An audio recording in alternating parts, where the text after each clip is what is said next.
paz que ao despertar de um novo homem nos induz. Te conclama, irmão, de última hora, a ingressar nesta seara de luz. Te conclama, irmão, de última hora. Boa noite a todos.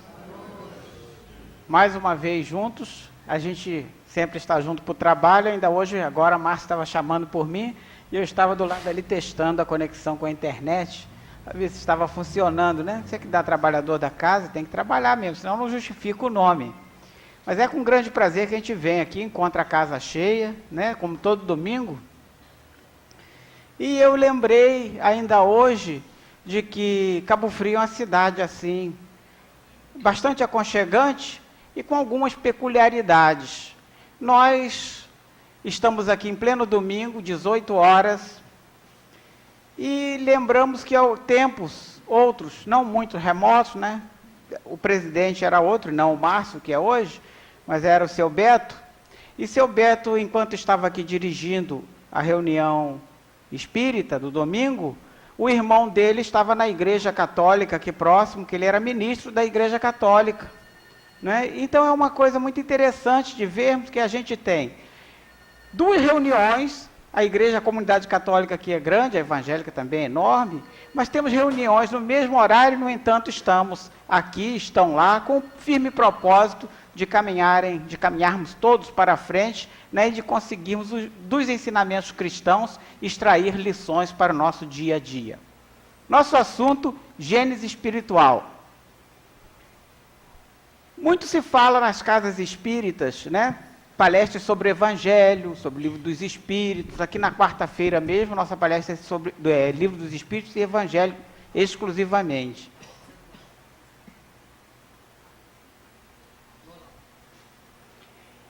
É exclusivamente Livro dos Espíritos e Evangelho segundo o Espiritismo. Tá não? Não, bom. É um probleminha técnico aqui, mas não é nada espiritual não, viu? É físico mesmo. Então, estão avisando aí que a internet estava fora do ar, mas eu acredito que deva ser algum internauta ali com dificuldade sem saber botar para funcionar. Mas como falávamos, hoje o nosso tema é sobre um outro livro da codificação, a Gênese, cujo subtítulo é Os Milagres e as Predições segundo o Espiritismo. A Gênese, os milagres e as predições segundo o Espiritismo. Alguns milagres a gente consegue. O milagre de estarmos aqui hoje reunidos é um grande milagre. Predições, bom, poderíamos estudar num outro capítulo, mas o capítulo que nos cabe é Gênese espiritual, que é apenas um dos capítulos desse livro aqui, que é muito aconselhável que leamos na íntegra. Não podemos esquecer de uma frase de Paulo de Tarso: examinai tudo e abraçai o que é bom. Isso dizia Paulo de Tarso na sua primeira carta aos Tessalonicenses, da Tessalônica, uma região da Grécia, a segunda cidade maior da Grécia, segundo estatísticas de 2001, onde Paulo pregou na sua segunda viagem num templo que ali existia, onde congregavam muitos judeus, e Paulo, na condição de judeu, pregou ali. Não foi muito bem aceito não, saiu dali corrido, né? Refugiou-se numa cidade próxima, mas escreveu cartas, como escreveu a outros locais onde ele frequentou. E dizia ele, essa carta tinha dividida em várias partes, vários capítulos. Nesse último capítulo falava ele da volta do Cristo, né? Da volta do Cristo que nós interpretamos como a volta dos ensinamentos cristãos, né? A gente reviver esses ensinamentos. O próprio Jesus Cristo prometeu que enviaria para nós um Consolador, né? E esse Consolador nós o temos agora com o Espiritismo, né? Esse Consolador prometido por Jesus. Então, Paulo de Tarso examinava, falando da volta desse Cristo, que muitas vezes ele poderia voltar por vias que nós não detectaríamos. Poderíamos ser como um ladrão que invadisse uma cidade enquanto todos estavam dormindo, que nós ficássemos em estado de vigília, examinássemos tudo, todas as mensagens, não desconhecêssemos o Espírito, não desprezássemos o Espírito, seja essa mensagem de qualquer fonte, mas que examinemos tudo e abracemos o que é bom. Recomendações de Paulo de Tarso. Por que eu estou falando essa frase de Paulo? A gente vai ver no decorrer, porque nós temos que entrar por ensinamentos. O próprio Kardec entrou, e esse estudo baseia-se exclusivamente no que está aqui, né? Tem pouca coisa de fora, o que tiver de fora eu mesmo mencionarei, mas Kardec mesmo citou as fontes do Antigo Testamento, então eu vou citar Kardec, que por sua vez citou o Antigo Testamento. Mas o que é Gênese mesmo? Na definição no dicionário, está lá: substantivo feminino, geração, sucessão dos seres, origem, sistema cosmogônico. O que é um sistema cosmogônico? Um sistema que tenta explicar, teoricamente, sobre a origem do mundo, né? Sistema cosmogônico. Conjunto de fatos ou elementos que concorrem para a formação de alguma coisa. Isso no dicionário Primeirã, da língua portuguesa, que é um dicionário online. Esse dicionário é para a comunidade de língua portuguesa toda, para o Brasil e para os outros países que falam língua portuguesa, e está à disposição gratuitamente na internet. Uma das boas coisas que a internet nos proporciona. Gênese mosaica. Kardec fala sobre a Gênese mosaica, que é a Gênese de Moisés, um dos 5 primeiros livros do Antigo Testamento, escritos por Moisés, né? A Gênese. E por que Kardec será que cita a Gênese mosaica? Por que ele cita a Gênese mosaica?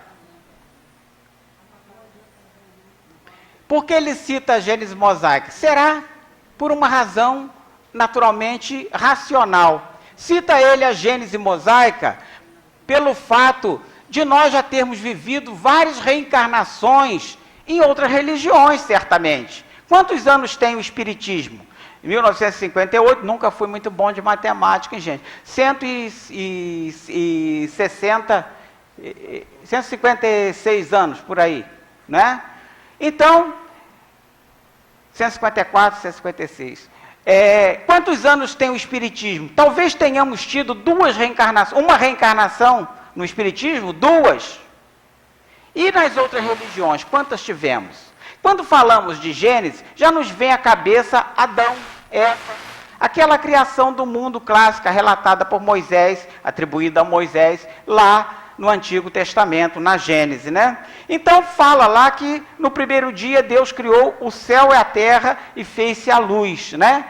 Primeiro dia. Kardec, antes que eu entre aqui na Gênese propriamente dita, Kardec faz uma analogia com esses dias, esses 6 dias que ele utilizou, né? 7 dias, mas no último Deus descansa, segundo está lá escrito. Esses 6 dias, a fases geológicas da Terra, e não dias propriamente, porque não havia uma palavra que expressasse dia. A palavra servia para expressar um período de tempo X, não necessariamente dias. Não é? Então ele diz que no primeiro dia, Deus fez o céu, a terra e fez-se a luz. No segundo dia, o firmamento, separando as águas que estão acima do firmamento das que estão abaixo. No terceiro dia, as águas que estão abaixo do firmamento se reúnem, aparece o elemento árido, a terra, os mares, as plantas. No quarto dia, o sol, a lua, as estrelas. No quinto dia, os peixes, os pássaros. E no sexto dia, os animais terrestres, o homem, né? Notemos que um trabalho árduo. O sexto dia, por exemplo, todos os animais terrestres que foram feitos aos pares.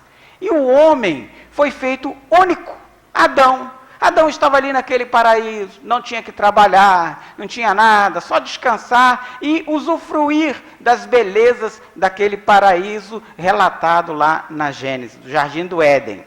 Mas, vendo Deus que Adão estava muito tristonho, o que faz? Resolve fazer-lhe uma companheira. Ora, Adão, segundo relatos lá constantes, fora feito do barro, da terra, né?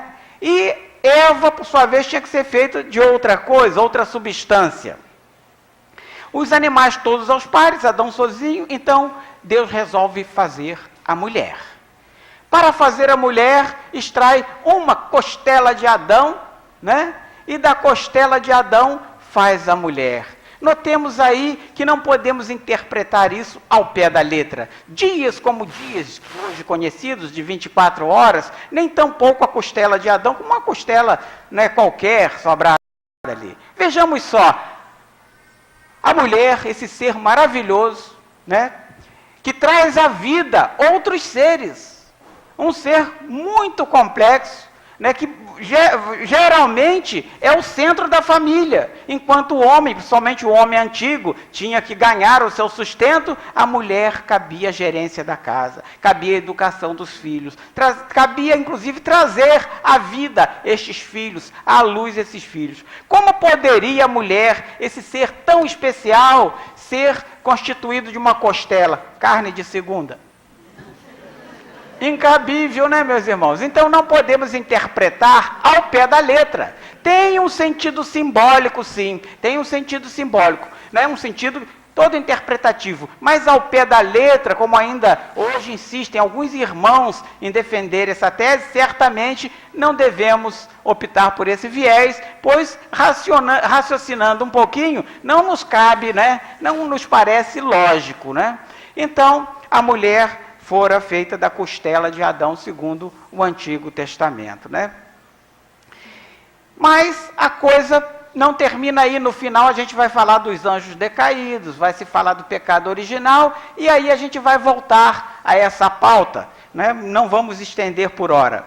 Mas veio a teoria da evolução. Durante muito tempo prevaleceu isso, a igreja muito ditatorial, né? E ninguém ousava, né, falar contra a igreja, mas veio ali a teoria da evolução, de que o homem teria surgido na face da terra a partir de seres mais elementares, pela observação de que outros animais também surgiram mais rudimentares e foram evoluindo através dos tempos. Ora, foi um desafio muito grande contra os ensinamentos da igreja, e foi preciso que alguém de muita coragem viesse desafiar. Mas falaremos dessa figura um pouco adiante. Mas digamos, aqui tem uma espécie única de macaco. Todo macaco deu origem ao ser humano? Não foram todos os macacos. Uma única espécie de macaco, Australopithecus, né, foi evoluindo até Homo habilis, Homo erectus, Homo sapiens, agora eu vou ter que contar nos dedos, Neanderthalensis. Porque 6 sílabas, o homem de Neandertal, né? 6 sílabas, o mais complexo antes da última evolução, que foi o Homo sapiens sapiens. Esse que aparece ali com uma lança na mão, mas que a gente sabe que hoje a gente já não usa lanças. Hoje nós temos armas ainda muito mais ferozes, como por exemplo a nossa língua, né? A língua consegue perfurar às vezes obstáculos que a lança não consegue. Mas enfim, o homem evoluiu partindo de um ser mais rudimentar para um ser mais complexo, chegando ao que somos hoje. Teoria da evolução, desenvolvida por este que aí está, Charles Robert Darwin.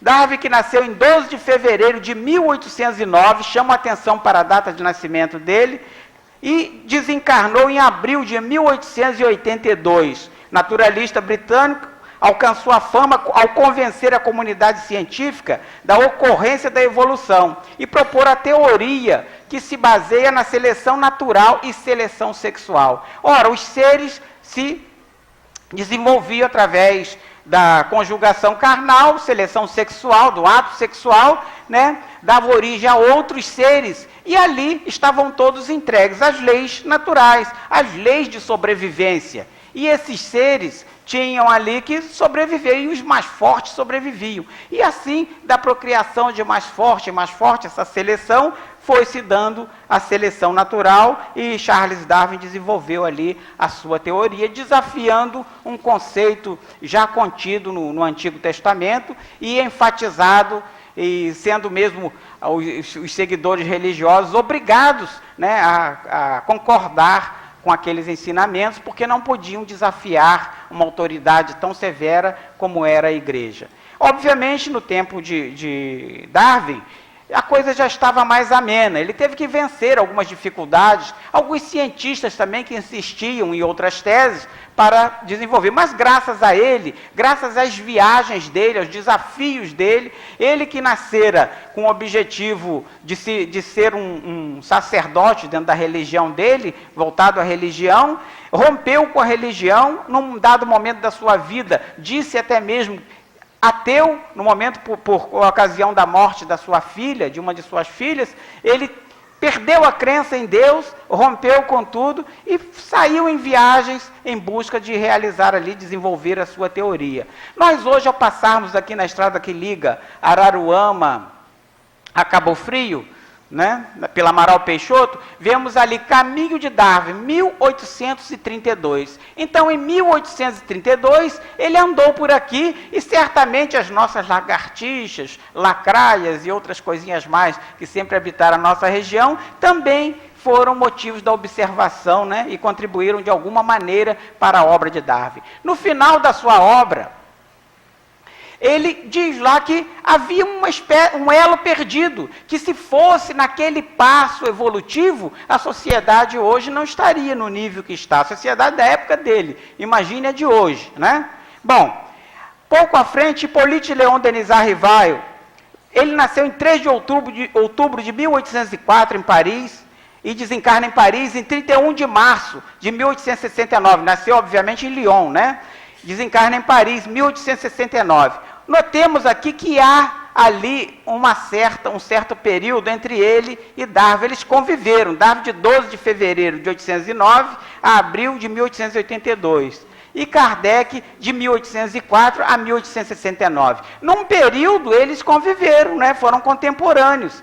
E Kardec, qual foi o papel de Kardec? Ora, o Consolador fora prometido. Os fenômenos espíritas estavam aqui e acolá. Cabia alguém, né, com respaldo, alguém que já possuísse uma obra, né, codificar aquilo tudo, colocar numa linguagem que todos nós entendêssemos. Daí nasceram essas obras todas que estão aí embaixo, Livro dos Espíritos, 1857, Livro dos Médios, 1861, o Evangelho segundo o Espiritismo, 1864, O Céu e o Inferno, 1865 e a Gênese, 1868. A Gênese, portanto, foi o último livro da codificação, publicado por Kardec. Ah, mas e obras póstumas? Obras póstumas, obviamente, né, foi depois da morte de Kardec, senão não seriam póstumas, né?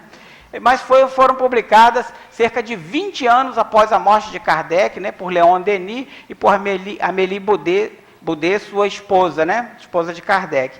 Então, ali contém textos escritos por Kardec, sim. Seriam os textos finais que Kardec publicaria? Talvez não seja, talvez ele desse mais uma lapidadazinha. Mas, enfim, a codificação são esses 5 livros aí citados, né? Obviamente, ele adotou o pseudônimo de Allan Kardec para não confundir a obra da codificação com a obra que ele já tinha como profissional, uma pessoa muito conceituada, de muito respaldo. A Gênese espiritual, nós vamos estudar todos esses trechinhos aí, esses tópicos aí. Princípio espiritual, união do princípio espiritual e da matéria, hipótese sobre a origem do corpo humano, sobre a origem, encarnação dos espíritos, reencarnação, emigração e imigração dos espíritos, raça adâmica e a doutrina dos anjos decaídos. Ora, temos que ter aí a ajuda da espiritualidade, são muita coisa para a gente falar em pouco tempo, né? E haja água, né, Lei?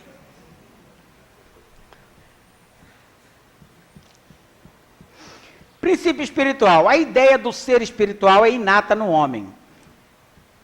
Ou seja, todos nós já nascemos com ela. Ela não nasceu na vida corrente do homem. A gente já nasce com aquele conceito, né, da vida fora do corpo, a vida após a morte. Senão, os nossos antepassados não fariam ali os cultos aos antepassados deles, né, as pessoas que tinham desencarnado em suas famílias. Havia um culto aos desencarnados nas tribos mais primitivas. Isso aí vem da ideia do ser espiritual ser inata no homem. Isso observações de Kardec, tanto que está ali entre aspas.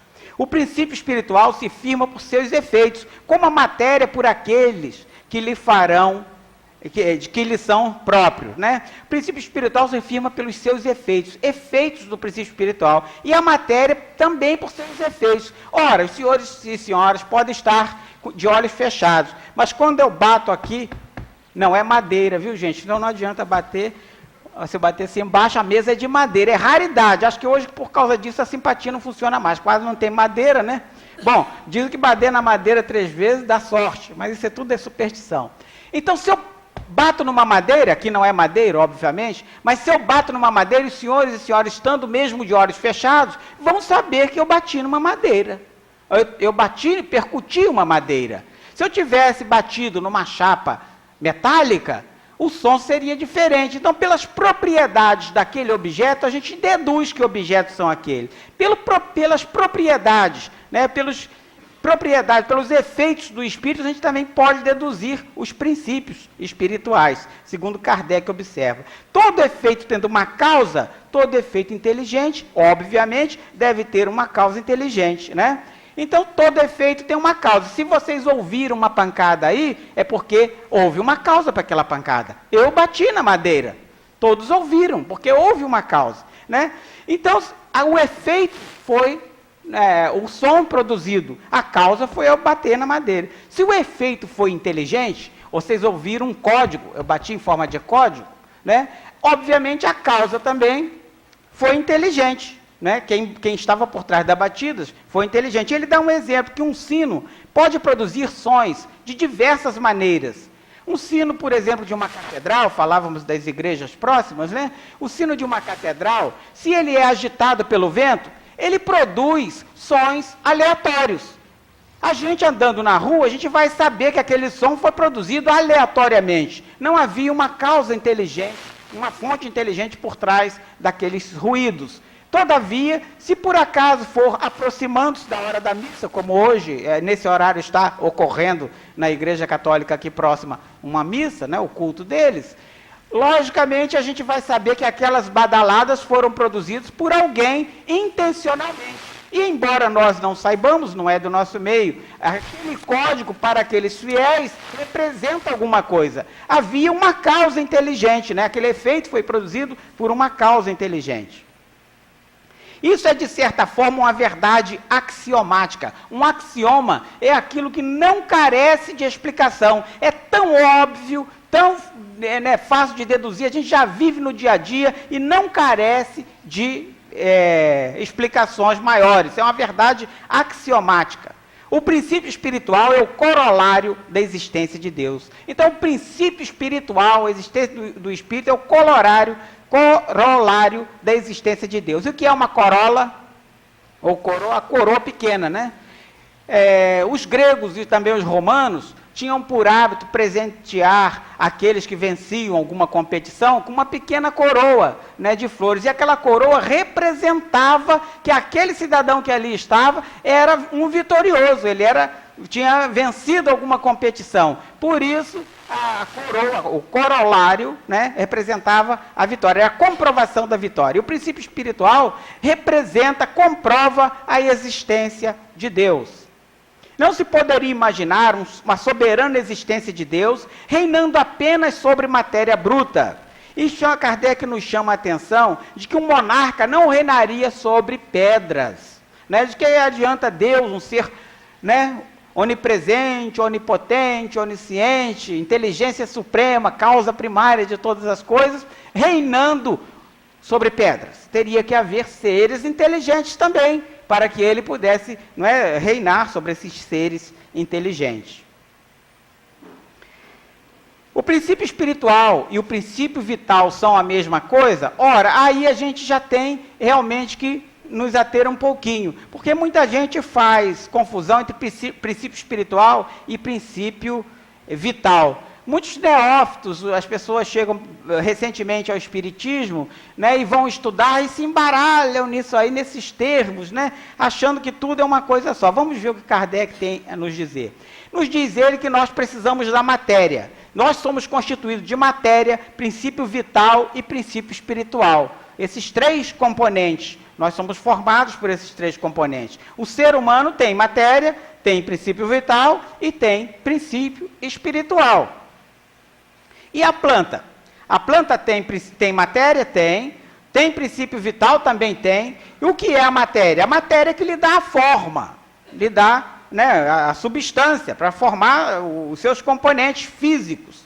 O princípio vital anima essa matéria, é uma energia que anima a matéria. Ou seja, se fôssemos comparar um automóvel, a quantidade de combustível para mover aquele automóvel por um determinado percurso. Num dado momento, aquele combustível, se o motorista for incauto, vai gastar muito, aquele combustível pode acabar antes. Se o motorista for precavido, pode ser que até que ele estenda um pouquinho a autonomia do automóvel, né? Nós também somos assim com a energia vital que nos é fornecida por ocasião da nossa reencarnação. Se nós somos incautos, gastamos aleatoriamente, obviamente a nossa vida útil é menor. Mas se nós estendemos, somos precavidos, né, trabalhamos no bem e uma série de outras coisas que só por aí já daria uma palestra nova, nós estendemos um pouquinho e aí nós temos a nossa vida também estendida um pouco mais.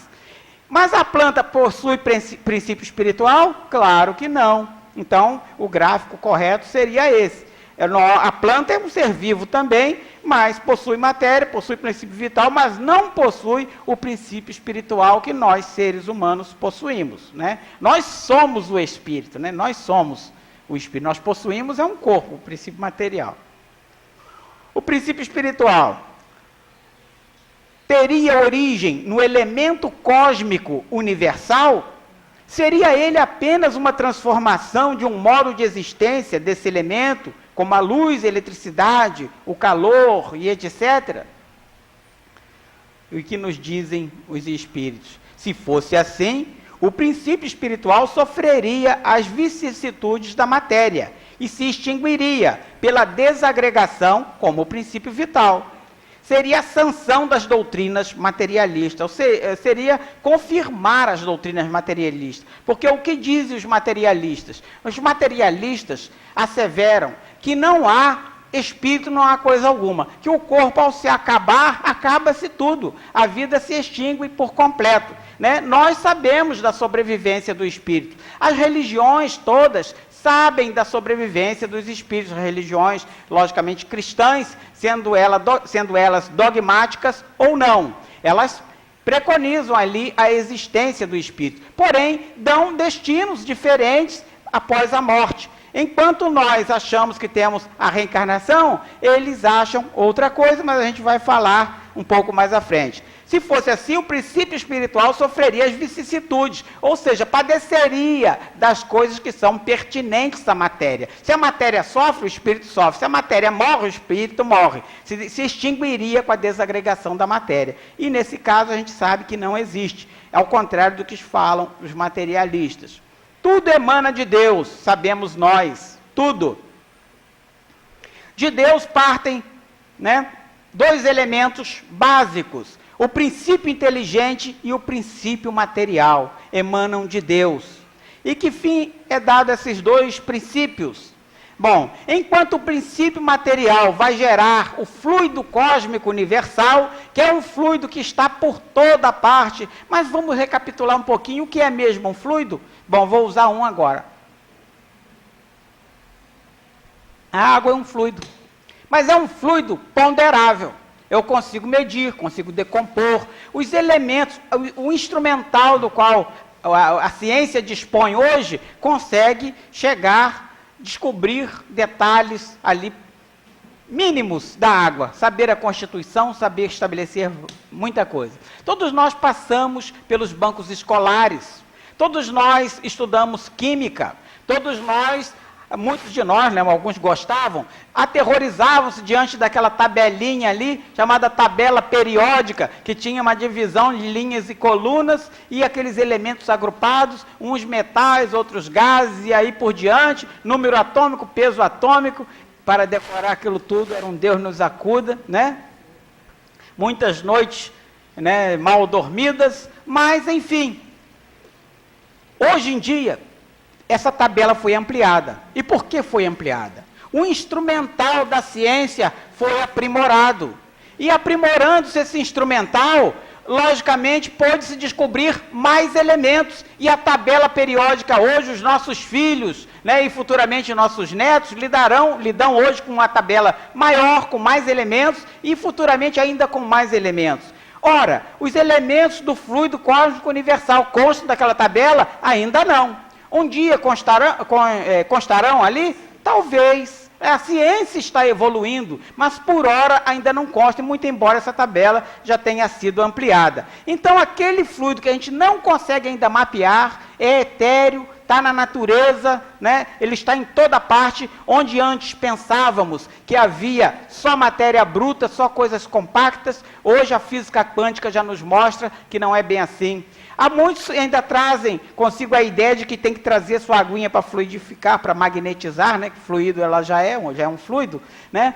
Para magnetizar e tem que tirar a tampinha, como se as energias não trafegassem através do vidro que compõe a garrafa. Trafegam porque por ali aquele vidro não é compacto, como nos parece, né? Há entre os elementos que o compõem espaços que a gente não são ocos também, são preenchidos por esse fluido cósmico universal que está em tudo que é material, está em tudo que é orgânico, está em tudo que é inorgânico também, está em toda a natureza. Bom, esse fluido modificado, ele dá origem à matéria bruta e ao fluido vital, que é aquele que anima a matéria, né? O princípio inteligente também modifica-se e dá origem à essência espiritual, ou princípio espiritual, como relatam alguns autores, né? O princípio espiritual dá origem ao espírito. E o fluido vital dá origem ao perispírito e também à matéria animalizada. Ah, mas a matéria bruta, vimos ali que o fluido cósmico universal deu origem à matéria bruta, e a matéria inorgânica também vem dali, mas nós estamos estudando aqui a composição do homem, então vamos nos ater à composição do homem. Tudo isso unido dá o homem, tudo emanação divina, tanto da parte material quanto da parte espiritual, né? Tudo nascido ali emanado de Deus e derivado ali do princípio inteligente e do princípio material. Ora, se o espírito fosse extinguido, quando a matéria se extinguisse, se eles partissem da mesma fonte, então se a matéria, quando o corpo morresse, perecesse, o espírito também pereceria. Mas no caso aqui, eles partem de fontes diferentes. Então, quando a matéria se vai, o espírito permanece vivo, nossa individualidade permanece viva. Todas as religiões nos falam isso, que permanecem vivos, só que umas dão um destino e nós damos outro. Admitindo o ser espiritual e não podendo ele proceder da matéria, qual é a sua origem? Seu ponto de partida. Kardec era insistente, né? Queria saber os pormenores. Aqui os meios de investigação são absolutamente inexistentes, assim como tudo que diz respeito à origem das coisas. O homem só pode comprovar apenas o que existe. Acerca de tudo mais, ele só pode formular hipóteses. Notemos aqui que Kardec está falando 1860 e alguma coisinha, já me esqueci. 58, 68. Olha, ainda bem que a gente tem sempre os espíritos protetores. Eu tenho alguns desencarnados e tenho muitos encarnados aqui. Eu já falei para vocês que para a data eu sou uma negação. Ainda mais com o algarismo romano. Eu tenho um problema com os romanos, não quero nem saber. Bom, deve ser de vidas passadas, né? Mas olhemos só uma coisa. Naquela época, a ciência já estava ainda muito atrasada. E Kardec já podia dizer que o homem só podia comprovar apenas o que existisse, o que ele pudesse medir, o que ele pudesse examinar aos olhos da ciência daquela época. Naquela época, se a gente estava falando da tabela periódica da época que nós estudávamos, a época de Kardec, a coisa ainda era muito mais simplista. Não é? Muito mais simplista. Quando nós estávamos nos bancos escolares, a ciência já tinha evoluído. Hoje a ciência já evoluiu mais ainda, mas ainda assim nós só podemos formular hipóteses acerca daquilo que conhecemos. O ser humano só aprende por comparação, não é? Comparando as coisas é que nós podemos deduzir, podemos aprender e tirar dali conhecimento através das coisas. Fico imaginando que dificuldade enorme de chegar, por exemplo, lá no Antigo Testamento, Ezequiel tenta nos dizer que viu Ele relata lá que viu uma roda de fogo girando e que no interior daquela nave não havia seres humanos, né? Havia seres que ele não conseguiu identificar. Uma roda de fogo a girar. Se fosse hoje, nós poderíamos, por comparação, dizer era um helicóptero todo iluminado. Mas na época dele não havia helicóptero. Na época de Kardec não havia também muita coisa para comparar, como hoje ainda não há. Então nós não podemos afirmar quando nasce o Espírito. Está lá no livro dos Espíritos que Deus os cria a todo tempo, né? A todo momento são criados. Também aqui em A Gênese, essa mesma afirmação, que o Pai trabalha a todo tempo e cria espíritos a todo tempo. Mas qual é o momento da nossa criação? Não nos é dado ainda conhecer. Nós não somos inteligentes o suficiente para dominarmos esse conhecimento ainda. Um dia seremos? Bom, um dia estaremos no mundo dos felizes? Talvez, né? Nos fala ali, falávamos de matéria, e sabemos ali que a matéria é muito necessária para nós. A matéria é para nós objeto de trabalho e, ao mesmo tempo, o instrumento do nosso trabalho, né? O nosso corpo é feito de matéria e utiliza a matéria para realizar os seus trabalhos. Isso simultaneamente. Deus, ao invés de unir o princípio à pedra rígida, criou para seu uso corpos organizados e flexíveis, capazes de receber todos os impulsos da vontade e de se prestarem a todos os seus movimentos. O corpo é, simultaneamente, o envoltório e o instrumento dos espíritos. Corpos organizados e flexíveis. Podia habitar o espírito a pedra bruta? Não. Corpos organizados e flexíveis. O meu nem está mais tão flexível assim, já foi mais flexível. Mas, enfim, vamos nos ater ao texto. Deus precisou recriar do zero? Na Terra, não. Já havia aqui uma espécie única de macacos em condição de abrigar aqueles espíritos, né, primitivos ainda, necessitando se desenvolverem, né, mas havia. Então, ele não ia ter retrabalho, né? Se a coisa, Deus é inteligência suprema, para que ele vai retrabalhar? Seria falta de inteligência, né? União do princípio espiritual à matéria. É o próprio espírito que modela seu envoltório, uma afirmativa. Ele o talha de acordo com a sua inteligência. Deus lhe fornece os materiais. Gente, o espírito tem a capacidade de modelar o seu corpo? Eu escolhi esse meu corpo? Certamente escolhi.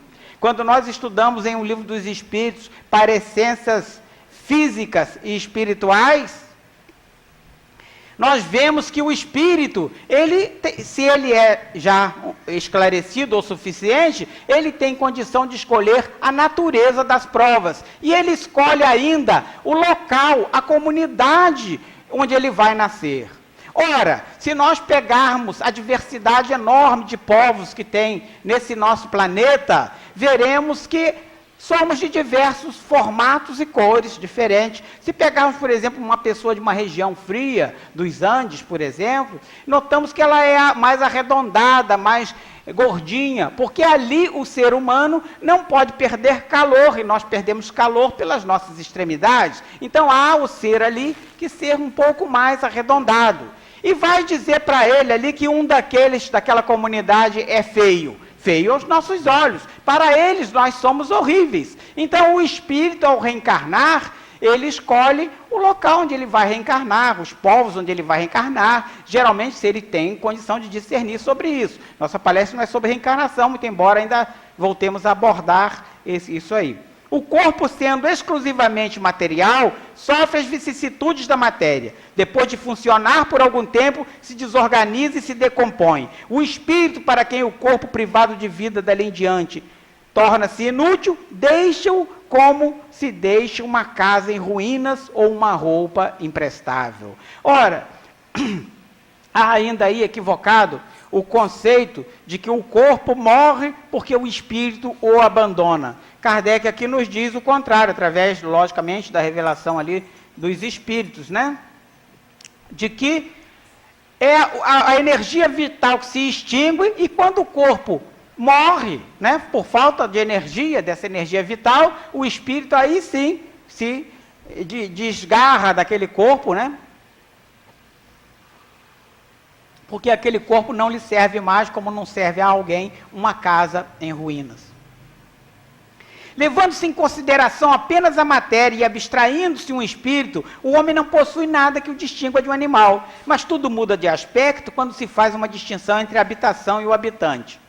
Um grande senhor, mesmo vestido como um camponês, será sempre um grande senhor, nos fala Kardec. Ora, às vezes vamos nos locais aí e vemos pessoas no interior muito humildes, mas ao conversarmos alguns minutos com aquela pessoa, nós notamos que ali reside uma pessoa com uma cultura vasta por trás daquela aparência, que aparentemente assim, a grosso modo, sem examinar de perto, uma aparência grosseira. Então, tem uma outra revelação aqui. Um homem não se distingue do bruto pela sua vestimenta de carne, mas sim pela sua evolução espiritual. Não é pela vestimenta, obviamente. Não se pode rotular ninguém pela aparência, porque atrás daquela aparência, que para nós muitas vezes é rude, não está de acordo com o que nós achamos belo, por trás daquela aparência pode residir ali um espírito de alta evolução moral, uma pessoa com altos com conceitos morais bem definidos e bem desenvolvidos, muito superiores até aos nossos, a todos,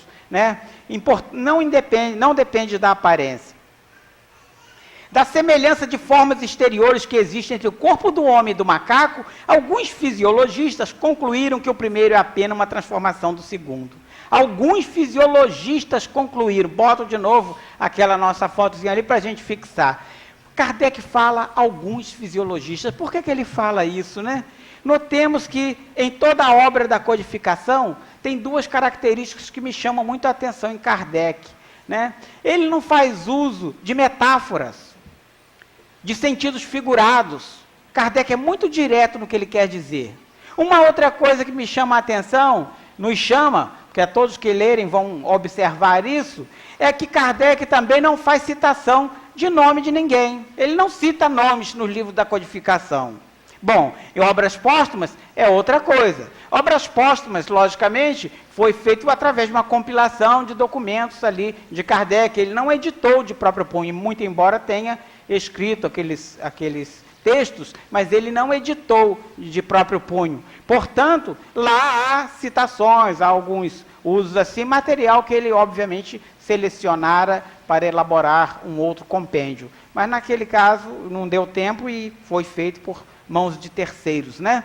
Bom, então, ele em vez de citar que foi Darwin, contemporâneo dele, ele prefere não citar. Kardec é muito reservado, é muito cauteloso, e é uma coisa interessante que nós tenhamos cautela também nas nossas colocações, né?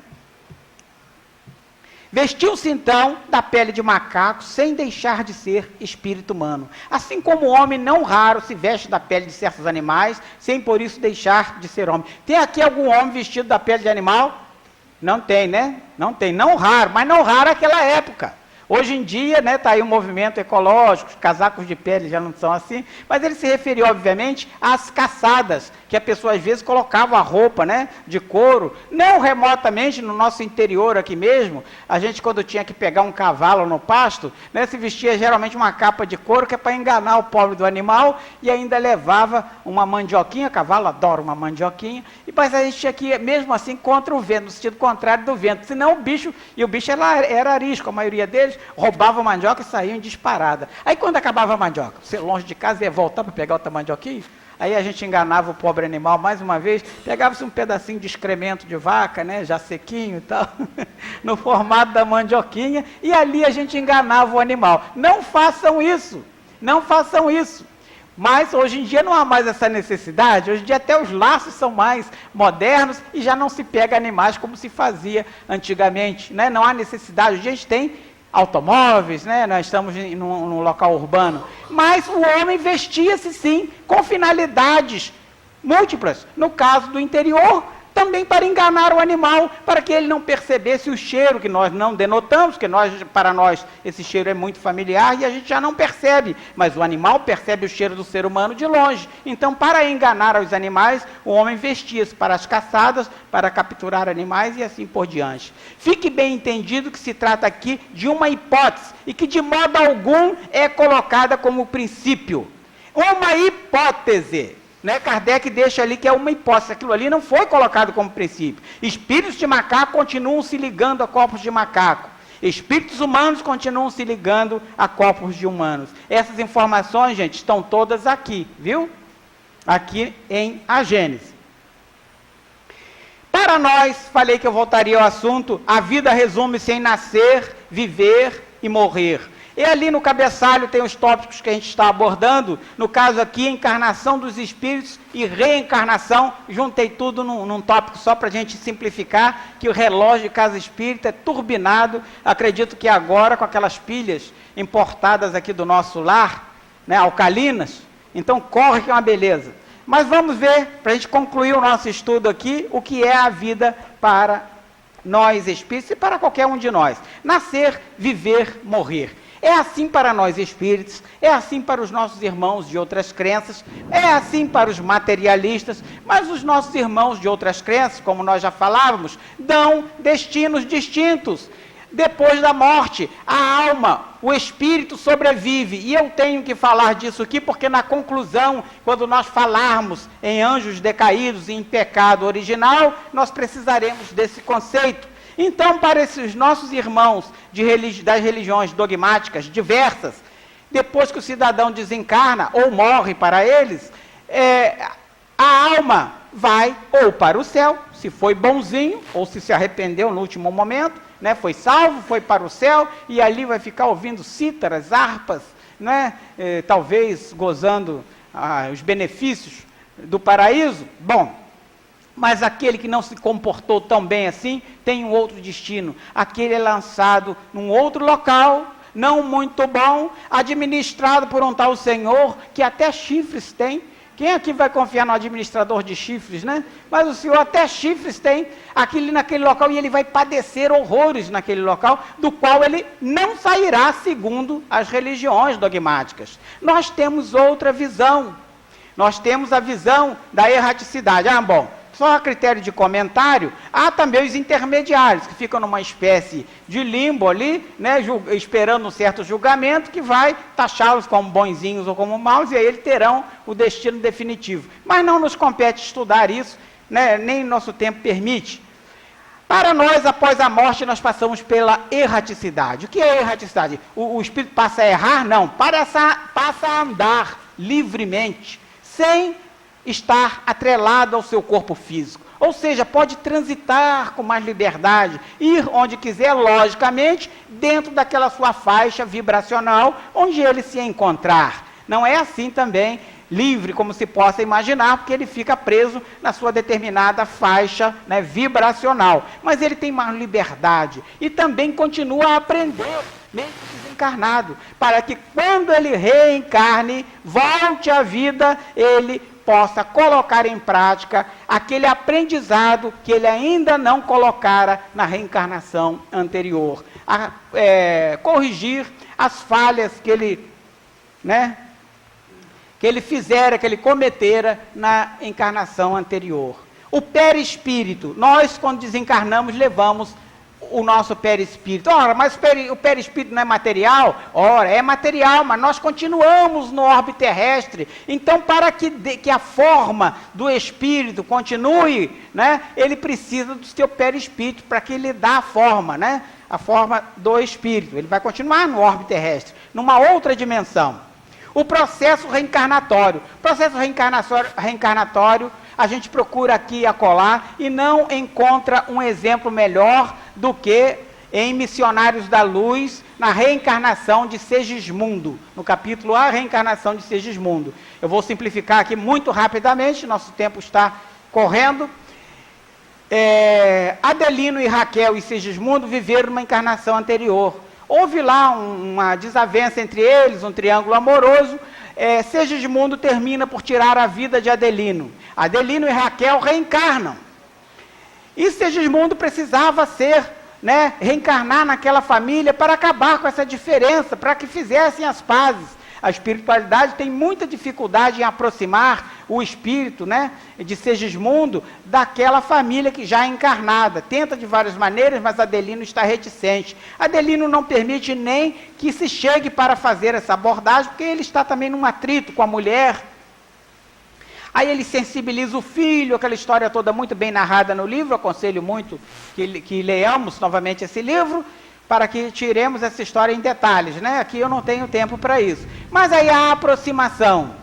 Durante o sono, nós nos desdobramos. O corpo físico permanece em sono, mas nós nos destacamos desse corpo físico, preso por um cordão, né? Um cordão fluídico, mas nos destacamos e recobramos naquele momento a nossa condição de espírito. Lembramos do que fizemos e que sofremos quando espíritos, ainda antes de nos reencarnarmos.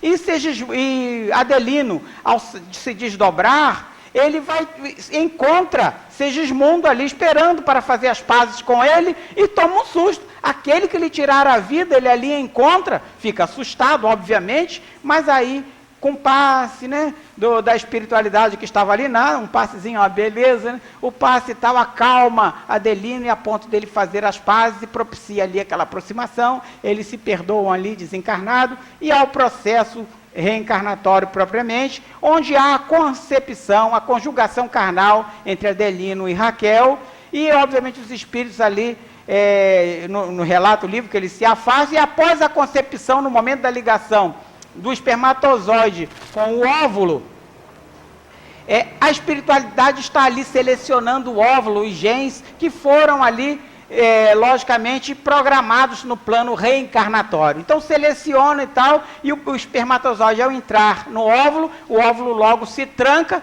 É ali o primeiro exemplo do egoísmo humano, né? O óvulo não deixa logo o outro espermatozoide entrar, os outros batem ali naquela carapaça, e pronto, dali o ser começa a se desenvolver. A partir desse momento, antes disso, o espírito reencarnante, ele vai sofrendo, o perispírito dele vai sendo diminuído, sua memória apagada, de modo que quando ele se liga ali, durante a concepção, ele já perde por completo a sua memória, que ele vai recobrando aos poucos, após o renascimento, ele vai constituindo as suas propriedades, recobrando suas características. Memórias anteriores, não. Essas são apagadas por caridade, para que nós não nos lembremos dos nossos algozes, não lembremos também, e isso venha a influenciar a nossa vida corrente.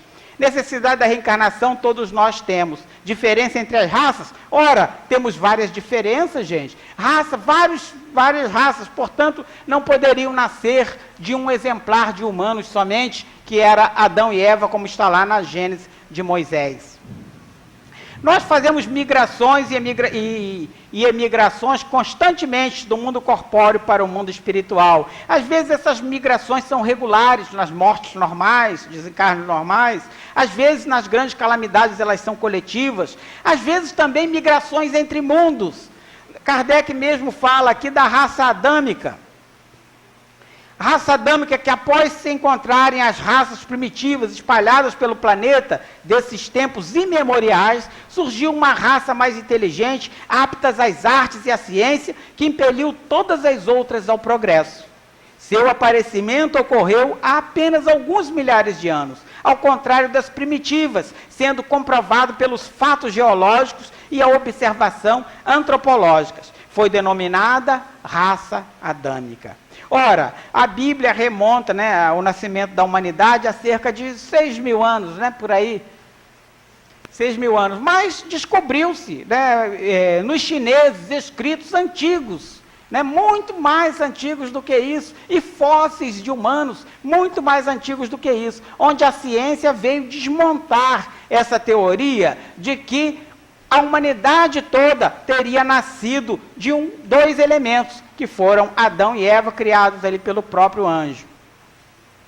E por conta desse pecado de Adão, até hoje nós estaríamos pagando. Adão, para rememorarmos, Adão foi expulso do paraíso por conta de ter comido um certo fruto. Uma certa cobra, que segundo relata na Gênesis, não nessa aqui, essa aqui fala também, mas se comentando, a Gênesis mosaica, ela fala que uma tal cobra, o animal mais astuto que havia na face da terra, tentou quem? Adão não, gente, Eva. A mulher é muito mais suscetível às tentações do que o homem, né? Tentou Eva. Olha só como é que a própria Bíblia é machista, né? Isso aí não tem nada a ver, né, gente? Mas foi a Eva que ela tentou, isso é um fato, está lá escrito. Tentou a Eva, e a Eva foi tentada aqui, a comer um fruto de uma árvore proibida, que estava plantada no centro do jardim do Éden. Deus, olha só que falta de caridade, podia comer de tudo, menos daquela árvore frondosa, que estava plantada no centro do jardim. Tia Leila, que é fera em etimologia das palavras, depois pode me explicar, talvez, por que uma árvore estava plantada no jardim e não no pomar, né? Não é? Estava lá. Mas estava lá, está escrito lá. Então, Eva comeu o fruto da inteligência que Deus não queria que comesse, porque senão tornariam inteligentes, perderiam aquela inocência angelical, eles eram puros, a inocência angelical, e se tornariam inteligentes, poderia talvez acirrar uma espécie de competição, sei lá, ficamos na área das conjecturas. Então foram expulsos do paraíso. Adão foi condenado a trabalhar, a ganhar os seus próprios sustentos com o suor da sua carne, com o suor, seu próprio suor. Já Eva, foi quando a Eva também teve sua sançãozinha. A dor do parto, a mulher não tinha, mas também mulher era feita de costela, que dor de parto que ia ter, né? Aí passou a ser talvez por outras vias. A dor do parto, a mulher parece que passou a ter a partir daí. Mas por conta desse pecado original, diz inclusive que Adão, ao comer esse fruto proibido, com medo de ser descoberto, engoliu muito rapidamente, ficou com um pedaço entalado na garganta, né? Daí a chamarmos até hoje essa protuberância que os homens têm de pomo de Adão. Pomo, pedaço de fruta de Adão, né? Em alusão a isso. E eu ficava me questionando quando me cobravam nas aulas. Ah, é? Ninguém está ouvindo?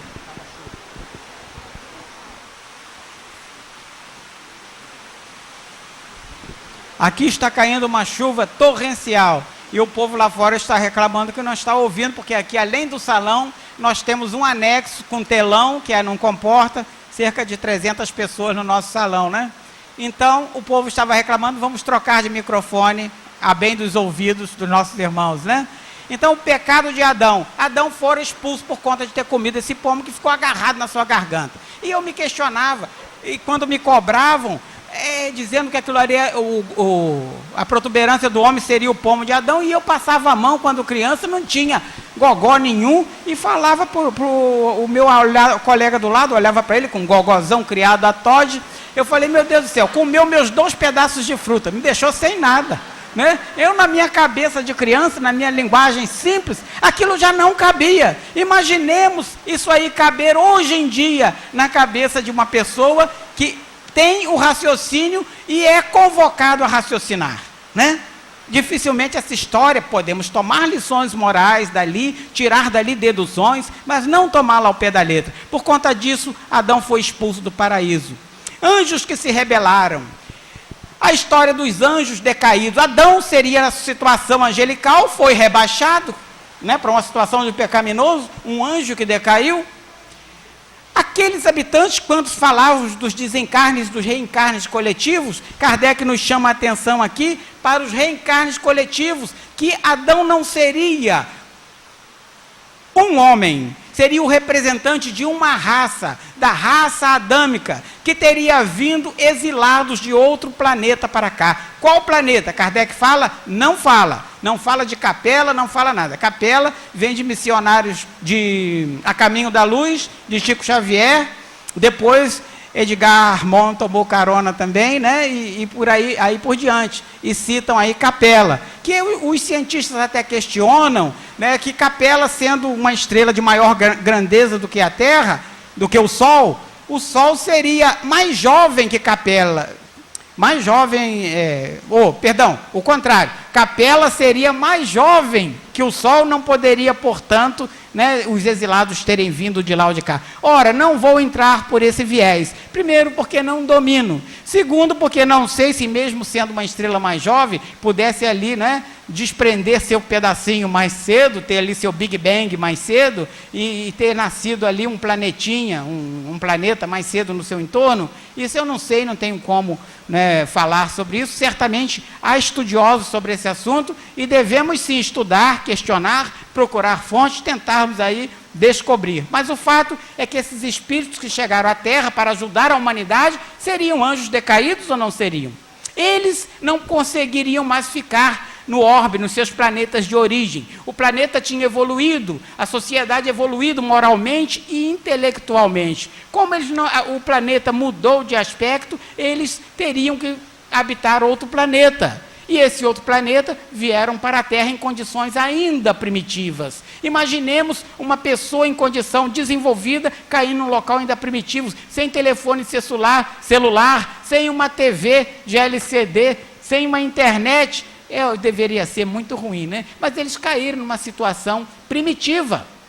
Como nós hoje, se nos tirassem ali aqueles benefícios que nós temos, nós certamente sofreríamos. Bom, Kardec ainda faz uma comparação, como a França naquela época tinha a mania de exilar, né, na Nova Caledônia, que era um conjunto de ilhas que ela descobriu, na Nova Caledônia, exilar ali pessoas que não se comportavam bem na sociedade, condenados. E ao desembarcar, geralmente, o comandante fazia um discurso dizendo que aqueles tinham uma missão muito nobre de promover o desenvolvimento para aquelas tribos e etc. e tal. Eles ficavam ali e, de fato, por serem mais inteligentes, promoviam, de certo, o desenvolvimento. Mas, moralmente, eles não tinham alcançado ainda a evolução. Isso aqui no âmbito terrestre. Isso também ocorreu no âmbito, né, ali interplanetário, né? A migração entre planetas. Anjos que se rebelaram, anjos decaídos.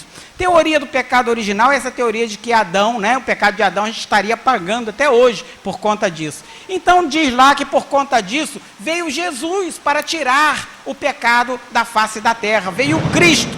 Mas o Cristo teria justificativa se o Espírito, como nos afirmam as religiões dogmáticas, nós não, nós achamos que o Espírito é individualidade que reencarna várias vezes. Mas os nossos irmãos afirmam que o Espírito, ele nasce com o corpo e, ao término do corpo, ele vai para um fim e lá fica, lá permanece. Ora, então não justificaria Jesus voltar à Terra para sanar os pecados daqueles que cometeram à época de Adão, né? Porque passaram-se ali cerca de 2000 anos. Então, esse espírito reencarnado lá, em tempos, os descendentes de Adão, já haviam desencarnado e, portanto, estariam nos seus destinos definitivos. Isso só faz sentido se levarmos em conta a reencarnação, porque aí sim, aqueles erros que cometemos no passado, nós não fomos para um destino definitivo,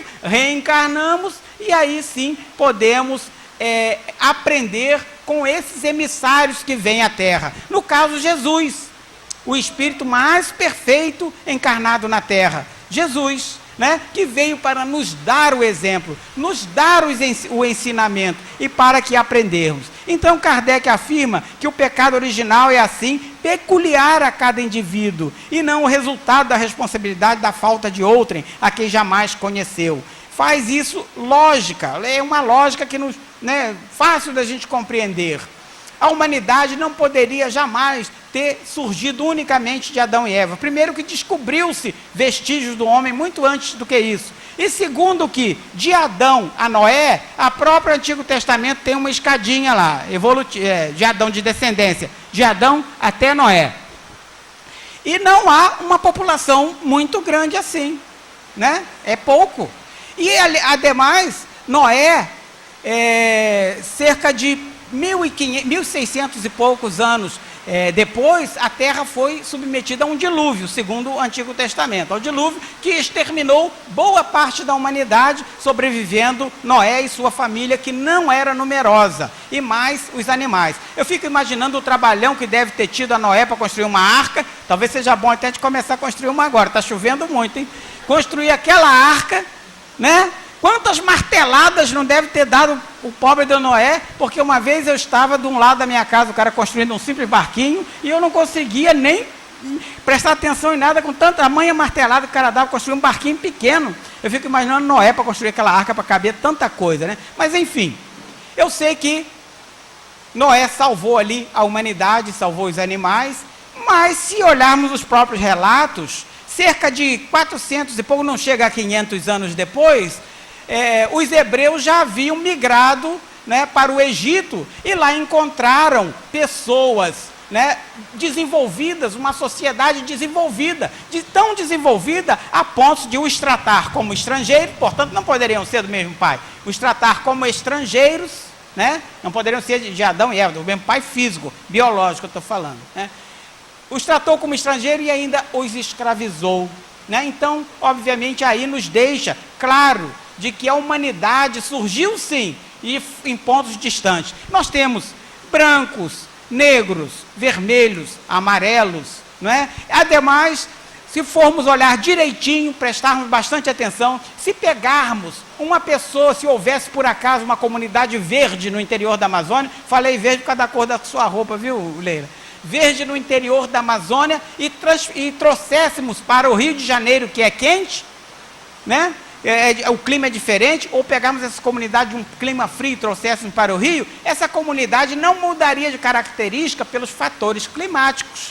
Não mudaria. Mudaria sim pelo cruzamento com outras raças e aí por diante. Mas nós temos várias raças distintas. Um dia seremos mais uniformes. Haverá mais cruzamentos entre as várias raças, mas por enquanto ainda há bastante distinção entre as raças, né? Logicamente, isso não pode levar a nenhum tipo de preconceito, principalmente para nós espíritos, que podemos reencarnar aqui, podemos reencarnar acolá, na China, né, no Japão, no interior da Amazônia, em qualquer lugar onde seja solicitado, onde o plano reencarnatório, logicamente, se nós tivermos condição de arbitrar, nos levará. Ontem tínhamos um pensamento acerca disso, éramos obrigados a acatar ali tudo, né, que nos falava, a religião nos impunha.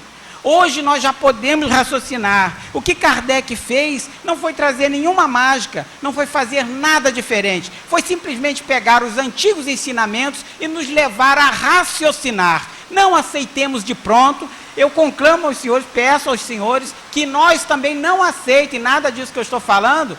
Vão aos livros.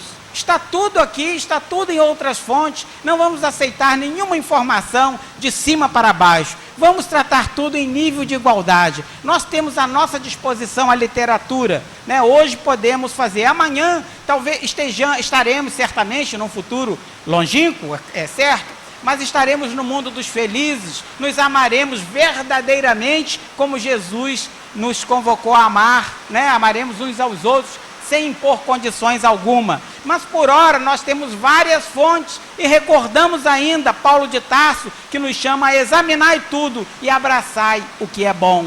Paulo de Tarso em Tessalonicenses 5:21, local onde ele visitou e que foi expulso, mas ainda assim ele disse para aquela comunidade, a qual enviou Timóteo depois, que o rechaçou, o expulsou. Aquela comunidade, ele disse que o povo dali tinha que examinar tudo, abraçar o que é bom. Examinemos, abracemos o que é bom. Leiamos também a Bíblia. É ótimo ler a Bíblia, mas interpretá-la de acordo com o momento propício, com o momento histórico, né? E não interpretar ao pé da letra. Então, agradeço a todos pela atenção. Peço desculpa por me estender um pouco, mas não poderia deixar sem conclusão esse trabalho, que seria talvez motivo até de um seminário de tão extenso, né? Mas a gente teve que concluir tudo e colocar sob a forma de palestra. Agradeço e que Jesus nos ajude, nos fortaleça sempre e abençoe essa chuva maravilhosa, esse clima maravilhoso que vai ser, né, refrigerado com essa chuva que está caindo hoje. Muito obrigado a todos.